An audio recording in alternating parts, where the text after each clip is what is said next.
प्रिय छात्रों,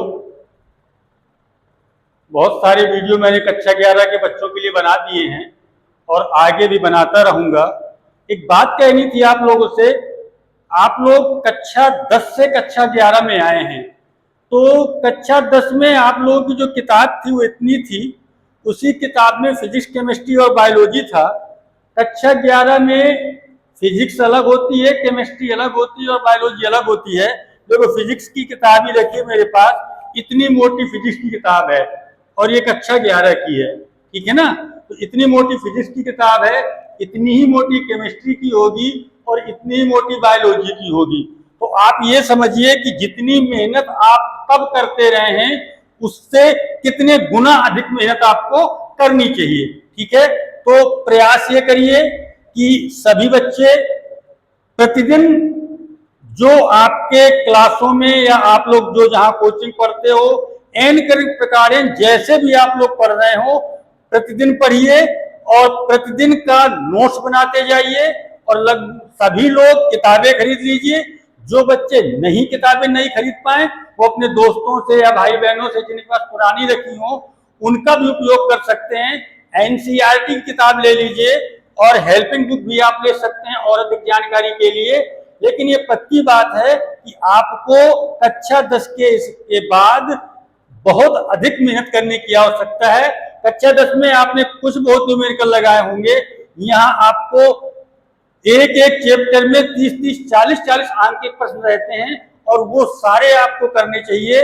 तो मेरा कहने का आशय ये है कि अब आप कक्षा 11 में आ गए हैं और कक्षा 11 के बच्चे यदि अभी से पढ़ाई अच्छी तरीके से शुरू कर देंगे तो आगे जो आप लोगों ने लक्ष्य बनाया होगा वो आपको आसानी से हासिल हो जाएगा।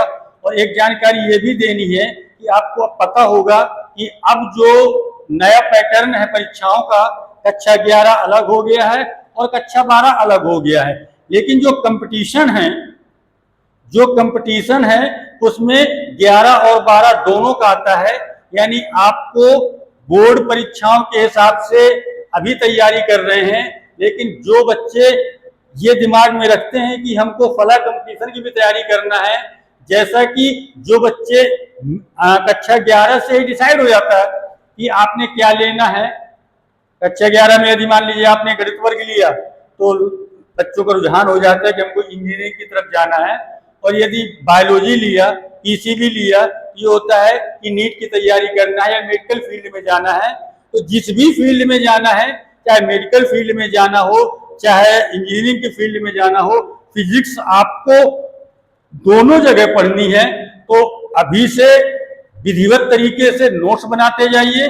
जो बच्चे इंग्लिश मीडियम पढ़ रहे हैं उनको तो कोई बात नहीं है, लेकिन जो बच्चे हिंदी मीडियम पढ़ रहे हैं उनको यह आवश्यक है कि जितनी भी फेयर कॉपी में हेडिंग लिखें या अध्याय का नाम लिखें, उन सब की अंग्रेजी जरूर लिखते जाएं और अंग्रेजी लिखने के साथ साथ उन मीनिंग को लर्न भी करते जाएं, क्योंकि बहुत सारी चीजें ऐसी होती हैं जो इंग्लिश में ही समझ में आती हैं, ठीक है ना। तो ये अभी जुलाई है, अभी से आप लोग अच्छे तैयारी करना प्रारंभ कर दीजिए, ताकि जैसे जैसे समय बढ़ता जाएगा तो आपकी तैयारी भी बढ़ती जाएगी और आप लोगों को मजा आने लगेगा। Okay, thank you, best of luck, धन्यवाद।